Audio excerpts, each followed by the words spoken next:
को कभी कभी लगता है ना कि परमेश्वर आपकी प्रार्थना को नहीं सुनता, या परमेश्वर चुपचाप क्यों बैठा हुआ, मैं कुछ सुन नहीं पा रहा परमेश्वर से करके। ऐसा कुछ नहीं है। परमेश्वर ने आपको जहां रखा है ना, परमेश्वर ने ऐसे लोग आपके तरफ तैयार करके रखे हुए और ऐसे प्रोविजंस तैयार करके रखे हुए कि परमेश्वर चुप भी रहे ना तब भी आपका हेल्प चारों तरफ से आता रहेगा। जोसेफ को जब गड्ढे में डाला गया तो इश्माइली तैयार कर दिया, वहां से मिस्र में लेके गए तो पोतीफर तैयार कर दिया, पोतीफर से जेल में लेके गए तो बटलर को तैयार कर दिया, बटलर के वहां से ऊपर लेके गए तो राजा को तैयार कर दिया। देखना, जिस मिट्टी में जहां डाला वहां उसका प्रोविजन तैयार करके। परमेश्वर आपको एक बीज के समान प्रोटेक्ट कर रहा है, तो इसका मतलब परमेश्वर ने आपके सारे प्रोविजंस को क्या किया हुआ है, चारों तरफ तैयार करके रखा हुआ है। मरकुस रचित सुसमाचार उसका 4वां अध्याय उसके 26वें वाक्य से हम लोग एक साथ मिलके पढ़ेंगे। इस प्रकार से लिखा, फिर उसने कहा, परमेश्वर का राज्य ऐसा है जैसा कोई मनुष्य भूमि पर बीज छिड़े और रात को सोए और दिन को जागे, और वह बीज ऐसे उगे और बढ़े कि वह ना जाने। पृथ्वी आप से आप फल लाती है, और पहले अंकुर, तब बाल, और तब बालों में तैयार दाना। परंतु जब दाना पक जाता है तब वह तुरंत हंसिया लगाता है, क्योंकि कटनी आ पहुंची है। हालेलुया। आज हम लोग सीखेंगे सीड के विषय में। राज्य की तुलना एक बीज के साथ की गई थी, और हम सीखेंगे क्यों एक बीज के साथ उसकी तुलना की गई थी।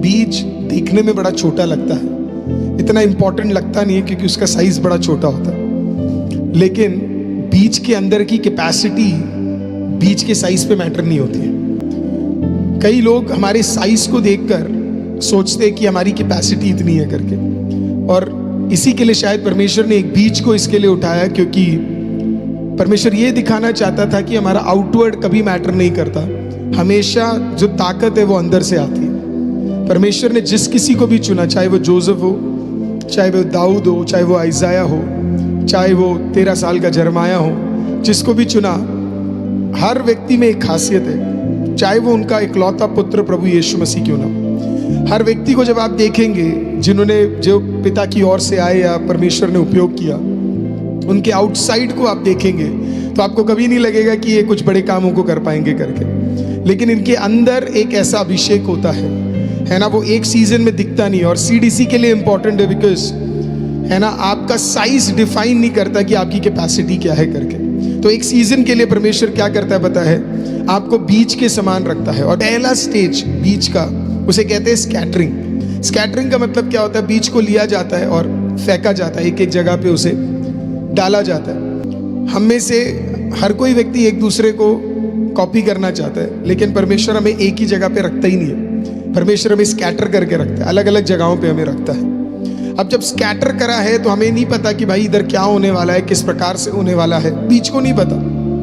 बीज को इतना पता है कि कहीं ना कहीं मुझे उठा के डाल दिया है। अगर आज परमेश्वर ने आपको कहीं पे रखा हुआ है तो आपको एक बीज के समान ट्रस्ट करना है कि आपको डाला किसने है, परमेश्वर ने। बीज को इतना पता है कि मुझे डाला किसने है, मेरे ओनर ने मेरे को डाला है, तो उसको पता मुझे टेंशन लेने की जरूरत नहीं है, क्योंकि मेरा प्रोविजन मुझ में से नहीं आता, मेरा प्रोविजन मेरे मालिक में से आता है। तो इसके लिए वो बिलीव करता है कि चलो मुझे डाल दिया, तो वो क्या करता है, वो बीज को लेता है, वो डाल देता है। और फार्मर को पता है जहाँ पे भी ये गिरा है वहाँ पे काम होगा करके। हम लोग भी बड़ा टेंशन लेते लाइफ के अंदर, ये सोचकर कि मेरा क्या होगा, मैं कहाँ पे आ गया, या मैं यहाँ पे क्यों फंसा हूँ। को समझना है, आपको स्कैटर करने के पीछे एक कारण है। स्कैटर करने के पीछे कारण ये है कि परमेश्वर को, जैसे फार्मर को पता है कौन सा बीज कौन सी मिट्टी में डालने से फायदा है। हर बीज हर मिट्टी में काम नहीं करता। जहां एप्पल का बीज एक मिट्टी में काम करता है, जरूरी नहीं है दूसरी मिट्टी में अगर डालेंगे तो एप्पल वहां काम करेगा करके। तो अगर परमेश्वर ने आपको कहीं पे डाल के रखा हुआ है, इसका मतलब परमेश्वर जानता है कि कौन सी मिट्टी में आप बढ़ सकते हो करके। मत डाउट करो कि मुझे इस परिवार में क्यों डाला, अरे परमेश्वर ने डिसाइड किया था क्यों डाला। मैं अभी इस नौकरी में क्यों, परमेश्वर ने डाला आपको वहां पे, है ना। मैं अभी इस चर्च में क्यों, परमेश्वर ने आपको डाला है वहां पे। मैं अपने लाइफ में इस मुकाम पे क्यों, परमेश्वर ने आपको वहां पे डाला है। Trust in the Lord. जहाँ पे भी खुदा बाप ने आपको डाला है वो परफेक्ट जगह है, क्योंकि आप अपने प्रोविजंस खुद नहीं लोगे। आपका प्रोविजन कौन देगा पता है? आपका प्रोविजन परमेश्वर की ओर से है। तो अपने फ्यूचर को लेके या अपने प्रेजेंट को लेके आप कंफ्यूज्ड है, तो आपको कंफ्यूज रहने की जरूरत ही नहीं है, क्योंकि परमेश्वर ने ऑलरेडी प्लान कर कर आपको क्या किया पता है? आपको एक जगह पे रखा हुआ है, और परमेश्वर के प्लान कभी भी गलत नहीं हो सकते। अगर परमेश्वर ने जोसेफ को उठा के एक कुएं के अंदर डाला, वो परमेश्वर का प्लान था। अगर उसे जेल में डाला, वो भी परमेश्वर का प्लान था। दानियल के जीवन में अगर एक विपत्ति आई, उसके पेरेंट्स मर गए या उसके फैमिली उससे अलग हो गया, परमेश्वर का प्लान था। अगर परमेश्वर ने बैबिलोन में दानियल को रखा, दानियल को कोई विपत्ति नहीं थी, क्योंकि उसे पता है मुझे जहां पे डाला है वहां पे परमेश्वर मुझे बढ़ा सकता है करके। जोसेफ को दिक्कत नहीं था, उसे मिस्रैम में डाल दिया, क्योंकि उसे पता है उसको ले जाने वाला परमेश्वर है करके। आप इजराइल में रहो, आप मिस्रैम में रहो, आप बैबिलोन में रहो, अगर डालने वाला परमेश्वर है तो आपको टेंशन लेने की जरूरत ही नहीं है, क्योंकि परमेश्वर हर जगह आपके लिए प्रोवाइड करने के लिए तैयार है। पहला है स्कैटरिंग। दूसरा वो ये है कि क्या सर्वाइवल हो सकता है कि नहीं। बीज सबसे ज्यादा टफ उसके लिए पता है कब होता है? उसका रियल टेस्ट होता है जिस मिट्टी में वो गया वहां वो सरवाइव कर सकता है कि नहीं, है ना? क्योंकि मिट्टी के अंदर से उसे क्या करना है? बढ़ना है। अब जब एक बीज को लिया जाता है ना, उसे मिट्टी के नीचे डाला जाता है। इसका मतलब है बीज को यही नहीं पता ऊपर क्या हो रहा है करके। बीज की हालत क्या होगी कि बीज को उठाया और ऐसे नहीं डाला ना, पहले तो स्कैटर कर दिया, फिर उसके बाद मालिक क्या करता है? उस बीज के ऊपर मिट्टी को डाल देता है। अब बीज सोचेगा यार ये क्या कर दिया मेरे साथ, मैं तो कुछ देख ही नहीं पा रहा। बीज को पता ही नहीं लगेगा कि पानी आ भी रहा है कि नहीं, दिखेगा ही नहीं उसे। बीज को धूप नहीं दिखेगा, बीज को पानी नहीं दिखेगा, इसको कोई भी चीज दिखेगा नहीं। लेकिन बीज को पता लग जाएगा जब पानी आएगा, बीज को पता लगेगा जब धूप आएगा। इसी को मसीह जीवन कहते हैं। आपको ये नहीं दिखेगा कहां से आ रहा है, आपको ये नहीं दिखेगा कौन हाथ बढ़ा रहा है, लेकिन तब भी हर दिन का पानी और हर दिन का जो धूप आपको चाहिए, परमेश्वर आपको समय समय पे प्रोवाइड करता रहेगा। जरूरी नहीं है हर चीज आपको देखना ही है करके। बीज असली टेस्ट वही है, क्या आप मिट्टी में सर्वाइव कर सकते हैं? पैनिक नहीं होना है। परमेश्वर एक सीजन के लिए जानबूझ के आपको क्या करता है? बंद करके रखता है, ताकि आपका भरोसा परमेश्वर पे और भरना शुरू हो सके।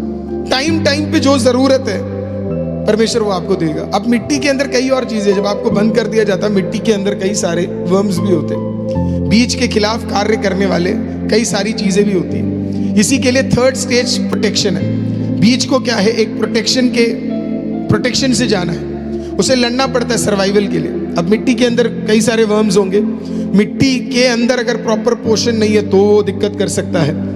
अब इसमें परमेश्वर हमें सर्वाइवल सिखाता है कि हम सर्वाइव कैसे कर सकते हैं, और उसमें परमेश्वर हमें क्या सिखाना चाहता है कि हमारा प्रोटेक्शन किसकी ओर से आता है? हमारा प्रोटेक्शन प्रभु परमेश्वर की ओर से आता है। और यही हमारे लाइफ में परमेश्वर दिखाना चाहता है कि आपके लाइफ में भी ऐसे स्टेजेस आएंगे जब कई लोग आपके खिलाफ खड़े होंगे। थर्ड स्टेज में कई लोग आपके खिलाफ बहुत कुछ बोलेंगे। थर्ड स्टेज में कई लोग आप पे डाउट करेंगे, आपके बारे में बुराइयां होंगी, लेकिन उस टाइम पे भी आपको संभालेगा कौन पता है? उस समय भी परमेश्वर आपको संभालेगा। आपका एटीट्यूड मैटर करता है। बीज ऑटोमेटिकली बीज को अपने आप को क्या करना पता है? स्ट्रांग रहना। आप बाहर से कितने भी हट्टे कट्टे क्यों ना हो, सब कुछ डिपेंड करता है आप मेंटली कितने स्ट्रांग हो करके। हमारे कंट्री में बाहर के छुटकारे के लिए बहुत कुछ है, लेकिन जो माइंड में चल रहा है वो छुटकारा बहुत जरूरी है। तो आपका इंस्टिंक्ट कैसा है, आप कैसे सोचते हो, आप कैसे रिएक्ट करते हो, वो चीजें बहुत ज्यादा मैटर करती है ना। आप कैसे डिसीजंस आप लेते हो। बीज जब एक मिट्टी के अंदर होता है ना, कई सारी चीजें उसके खिलाफ काम करती है, लेकिन उसका एटीट्यूड, सारे बीज जो डाले जाते हैं आपको पता है वो नहीं बढ़ते। 100 डाले गए तो इसका ये मतलब नहीं 100 पौधे उग गए वहां पे। 100 में से शायद 70 या 60 क्या करेंगे? उठेंगे। क्यों उठेंगे? क्योंकि उस बीज के अंदर कुछ क्वालिटीज थी। उसको पता था किस तरीके से फाइट करना है, उसको पता था किस तरीके से कार्य करना है, उसको पता था गिव अप नहीं करना है। उसके अंदर के इम्यून सिस्टम या उसके अंदर के जो ताकत है वो तभी पता लगता है जब वर्म्स आते। जब वर्म्स आते कई सारे तो सीड बर्बाद हो जाते, लेकिन कुछ सीड पकड़ कर खड़े रह जाते। लाइफ में आपके और मेरे कई टेस्टिंग और कई सारे टेम्पटेशंस आएंगे, डिपेंड करता है कि हम इसे बैटल आउट कैसे करते हैं करके, कैसे हम इसमें लड़ते हैं, कैसे हमारा एटीट्यूड मैटर करता है जब ये चीज़ें हमारे खिलाफ आती है।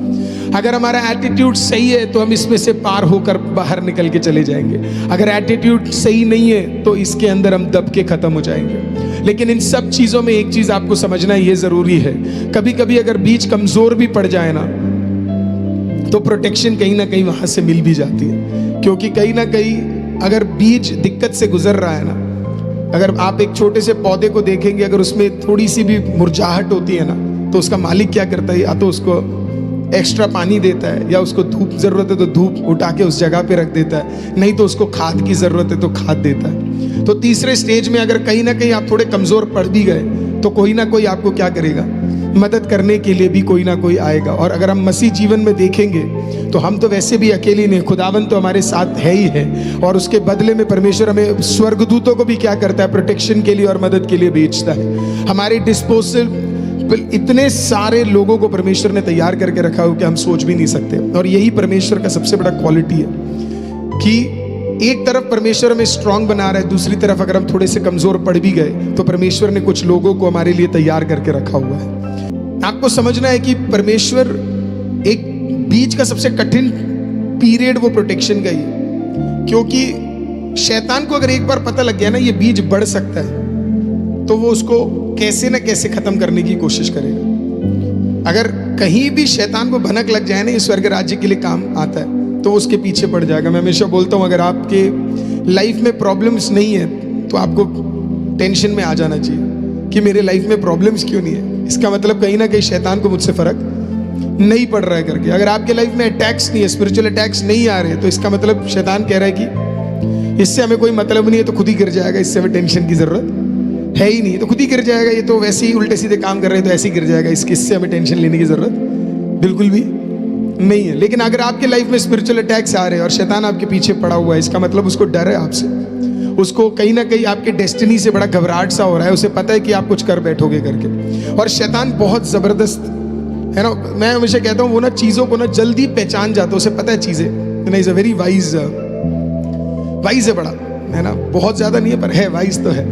तो भी देखिए ना मूसा को बचपन में ही खत्म करने की कोशिश उसने की थी, मूसा को बचपन में, यीशु को देखते ही बचपन में खत्म करने की कोशिश की थी। लेकिन परमेश्वर भी जबरदस्त है ना, कोई माँ कैसे एक बच्चे को एक बास्केट में रख के नील नदी में छोड़ सकती है।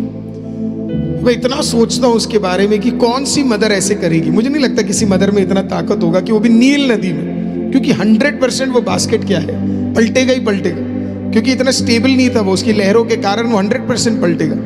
पर क्यों नहीं हुआ पता है, क्योंकि उस बास्केट में प्रोटेक्शन किसका था आपको पता है, उस बास्केट में प्रोटेक्शन परमेश्वर का था। तो जब एक तरफ जब शैतान अपना विजडम लगा रहा है सबको खिलाफ करने के लिए, दूसरी ओर परमेश्वर भी क्या कर रहा है पता है आपको, अपने प्रोटेक्शन को तैयार कर रहा है। अरे कौन रहेगा एक जेल के अंदर, आप जरा सोच के देखो। जोसेफ 13 साल, थियोलॉजियंस बोलते तकरीबन 13 साल वो एक जेल के अंदर रहा। 13 ईयर्स आसान नहीं होते। कितने लोग गिव अप कर देंगे, कितने लोगों की गिफ्टिंग खत्म हो जाएगी, कितने लोग बिगड़ जाएंगे, कितने लोग है ना हताश हो जाएंगे, लेकिन उसके बावजूद भी जोसेफ प्रोटेक्टेड है। उसका विजन का कैपेसिटी बढ़ता ही चला जा रहा है, उसके इंटरप्रिटेशन का कैपेसिटी बढ़ता ही चला जा रहा है, उसका स्पिरिचुअल लाइफ बढ़ता ही चला जा रहा है। जेल के अंदर वो क्यों सरवाइव कर पाया, क्योंकि परमेश्वर का प्रोटेक्शन था उसके अंदर। तो जब आपके लाइफ में कुछ भी अच्छा नहीं चल रहा और तब भी आप टिके हुए हो ना, इसका मतलब जानते हैं आप क्या है, इसका मतलब परमेश्वर का प्रोटेक्शन आपके ऊपर है। तो एक तरफ जब शैतान आपके खिलाफ कार्यों को कर रहा है ना, दूसरी तरफ परमेश्वर का एक बहुत बड़ा प्रोटेक्शन आपके लाइफ के अंदर दिख रहा है। चौथा स्टेज है, उसे कहते हैं प्रोविजन। अब बीज का खाना आपको पता है कहां से मिलता है, उसी मिट्टी में से मिलता है। अब बीच में मान लो अगर मालिक आता नहीं और पानी नहीं डालता और एक टाइम बाद वो भूल जाता है, वो चलो उसे नहीं पता, तब भी बीज का प्रोविजन कहां से आता है आपको पता है, उसी सॉइल से आता है। उसी सॉइल जिसके अंदर उसने डाला है ना, उसी सॉइल के अगल बगल क्या है, ऑलरेडी प्रोविजन को तैयार करके। आपको कभी कभी लगता है ना कि परमेश्वर आपकी प्रार्थना को नहीं सुनता, या परमेश्वर चुपचाप क्यों बैठा हुआ, मैं कुछ सुन नहीं पा रहा परमेश्वर से करके। ऐसा कुछ नहीं है। परमेश्वर ने आपको जहां रखा है ना, परमेश्वर ने ऐसे लोग आपके तरफ तैयार करके रखे हुए और ऐसे प्रोविजंस तैयार करके रखे हुए कि परमेश्वर चुप भी रहे ना तब भी आपका हेल्प चारों तरफ से आता रहेगा। परमेश्वर में जितना विजडम है ना किसी और के अंदर नहीं है। आपको कहीं बाहर जाने की जरूरत नहीं, आपको कहीं दौड़ने की जरूरत नहीं। लोग समझ नहीं पाते परमेश्वर के चीजों को। अगर परमेश्वर ने आपको दिल्ली में प्लेस किया है तो दिल्ली में आपका भलाई है, पर अगर घर बैठे रहोगे तो कोई भलाई नहीं है। कोशिश नहीं करोगे तो कोई भलाई नहीं है, मेहनत नहीं करोगे तो कोई भलाई नहीं है। कई लोगों को लगता है कि फेवर का मतलब है हम घर पे बैठे रहे और अपने आप परमेश्वर का काम होता रहे। फेवर का मतलब ये नहीं है घर पे बैठे रहो। जो बढ़िया मेहनत करेगा उसे अच्छा रिजल्ट मिलेगा। इसमें कोई, इसके अंदर ना फेवर आता है। परमेश्वर ऐसा परमेश्वर है ही नहीं कि आपने कम मेहनत किया और अन्य जाति ने ज्यादा मेहनत किया लेकिन आपके ज्यादा रिजल्ट आएंगे। ये हमारा परमेश्वर बिल्कुल ऐसा नहीं है।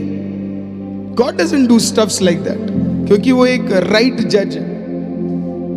लेकिन परमेश्वर ने जहां पे आपको प्लेस किया है ना, परमेश्वर ने आपको बढ़ने के सारे साधन चारों तरफ दे के रखे हो। आपको बस विश्वास के साथ कदम रखना है और आपको क्या करना है पता है, मेहनत करना है और ऑटोमेटिकली क्या है, आप उधर बढ़ना शुरू हो जाएंगे। अरे जरा सोचो, जोसेफ जहां था बटलर उसके साथ कनेक्शन में आ गया। कुछ तो जोसेफ का एटीट्यूड होगा ना, कुछ तो जोसेफ वहां पे करता होगा ना कि राजा का बटलर उसके साथ कनेक्टेड हो गया करके। हमारे चारों तरफ भी परमेश्वर ने कई लोगों को तैयार करके रखा हुआ है। क्यों वो हमारे साथ कनेक्टेड नहीं हो रहे? क्योंकि हम मेहनती नहीं है, या हम अपने एनवायरनमेंट को समझ नहीं रहे। आप अपनी जगह पे मेहनत करते रहिए, बाकी खुदा पे छोड़ दीजिए। अपने आप लोग कनेक्ट होते रहेंगे, कनेक्ट होते रहेंगे, कनेक्ट होते रहेंगे। चारों तरफ से परमेश्वर कनेक्शन करता रहेगा। लेकिन हमें अपनी जगह पे ये बिलीव करना है कि मैं जहां पे हूं मेरा प्रोविजन ऑलरेडी तैयार है। और लास्ट चीज जो मैं आपको बताना चाहता हूं वो है स्केड्यूल। परमेश्वर ने हर सीड के लिए एक टाइम रखा हुआ है। क्या है स्केड्यूल का मतलब? स्केड्यूल का मतलब है परमेश्वर ने एक दिन आपके लिए निर्णय करके रखा हुआ है। अगर ये 4 चीजें आपके प्रॉपर गए हैं तो 5वें में परमेश्वर आपको उठाने जा रहा है। हालेलुया। और जिस दिन उठाने जा रहा है ना, उस दिन जबरदस्त काम होने जा रहा है। God knows the timing. क्या परमेश्वर के लिए असंभव? क्या असंभव था? क्या परमेश्वर पहले चले जाता जिस वक्त मार्ता और मरियम आए? मार्ता और मरियम ने इस प्रकार से प्रभु यीशु को देखकर इस प्रकार से बोला, तेरा दोस्त जिसे तू बहुत ज्यादा प्यार करता है, क्योंकि प्रभु यीशु मसीह का बेस्ट फ्रेंड था लाजर। अब जब वो बोला, अगर मैं होता और मेरे बेस्ट फ्रेंड को कुछ हो रहा है, मैं तो उसी दिन चला जाता, दौड़ के जाता। मैं तो वही हॉस्पिटल में रुकता, प्रेयर करता, टाइम बिताता। लेकिन प्रभु यीशु गए ही नहीं, वो वहीं पे रुके रहे। और प्रभु को पता है शायद वो लास्ट स्टेज है। उस जमाने में तो वेंटिलेटर सब होता नहीं था, लेकिन आज का होता तो शायद वेंटिलेटर पे होता। मरने के बिल्कुल करीब पहुंच गया है, फैमिली मेंबर्स को बता दो, ये सब बोला होगा। लेकिन प्रभु यीशु नहीं गए। प्रभु यीशु ने बोला, नहीं, मेरा स्केड्यूल नहीं आया, इसके बीच का स्केड्यूल नहीं आया, इसके बीच का टाइमिंग नहीं आया। और प्रभु पहुंचते 4 दिन बाद मार्था मरियम भी पहुंच गई, यीशु आया करके। अब वो भी सोच रहे होंगे कि अब तो आके भी फायदा नहीं है, 4था दिन हो गया, इसका मतलब वो फेस भी दिखा नहीं सकते। वो जो स्पाइसेस है 1 दिन पहले ही लगा दिया होगा। 3रे दिन होता है यहूदियों में आखिरी दिन जब स्पाइसेस लगाते। तो मार्था मरियम ने सोचा, अब क्यों आया? अब तो चेहरा भी नहीं देख सकता, एक बार अपने मित्र से मिल भी नहीं सकता, बल्कि पास में ही था, आ भी सकते थे। मुझे ज्यादा दुख तो मुझे उन शिष्यों का हुआ होगा। वो शिष्य कह रहे होंगे, क्यों जा रहे हो 4थे दिन? क्या क्या लोग बोलेंगे, है ना, लोग मजाक उड़ाएंगे। लेकिन परमेश्वर कहता हर बीच का एक टाइम है। परमेश्वर सब चीज पता है। परमेश्वर पहुंच गया 4थे दिन वहां पे और जाकर बोला, पत्थर हटाओ करके। तो उन्होंने हटा दिया। भाई अब यीशु ने बोला तो पत्थर हटा दिया। शायद शिष्यों ने हटाया, लोगों ने, भीड़ अलग सी इकट्ठी हो गई देखने के लिए हो क्या रहा है। और परमेश्वर सिंपल, जैसे बचपन में लाजर को बुलाया करता तो वैसे ही बुलाया, लाजर उठा। वो लाजर सोता होगा ना कभी कभी खेलने से पहले, तो ऐसे बोला होगा, लाजर उठ गया। लाजर कूद के आ रहा, देखना, क्योंकि बचपन से आवाज सुन रहा है ना, उसे 1 मिनट में पता किसने बुलाया करके। आमीन। और वो कूद के बाहर आ गया। मार्था और मरियम भी सोच रहे होंगे, यार 4 दिन बाद क्यों आया? सिंपल है ना, 4 दिन पहले आता तो लोग क्या कहते? ये बीमार था, ये ठीक हो गया। 4 दिन बाद आया, अब लोग क्या कह रहे हैं? ये मर गया, ये जिंदा हो गया। कौन सा बड़ा है? हालेलुया। बीमार था, ठीक हो गया, या मर के जिंदा हो गया? हालेलुया। तो अगर परमेश्वर थोड़ा ज्यादा टाइम ले रहा है ना, तो इसका मतलब आपका टेस्टिमनी का लेवल भी बदल रहा है। हालेलुया, आमीन। तो टेस्टिमनी के लेवल बदल, हर चीज का एक टाइमिंग है। जायरस का देखिए ना, मरने के बाद पहुंचा, बोला उठ जा, 1 ही मिनट में बोला उठ जा करके, है ना, तू सो रही है तो सो रही है, बोला उठ जा। जायरस उठ गई, है ना। हर चीज का एक टाइमिंग है। जायरस का एक टाइमिंग था, आपके ब्लेसिंग का एक टाइमिंग है। हर चीज शेड्यूल के हिसाब से चल रहा है। थर्सडे रात को प्रभु यीशु की मृत्यु हो गई। संडे अर्ली मॉर्निंग प्रभु यीशु जिंदा हो गए। 3 दिन पहले सबको लगा क्रिश्चियनिटी खत्म। 3 दिन बाद दुनिया का सबसे ताकतवर, हालेलुया, आमीन, आज सबसे अद्भुत कार्य, हालेलुया, उस दिन हो गया। फाइनली जब ये बीज बढ़ जाएगा ना, तो हो सकता है कि एक बार और ये कट जाए, एक टेस्टिंग पीरियड और आ जाए।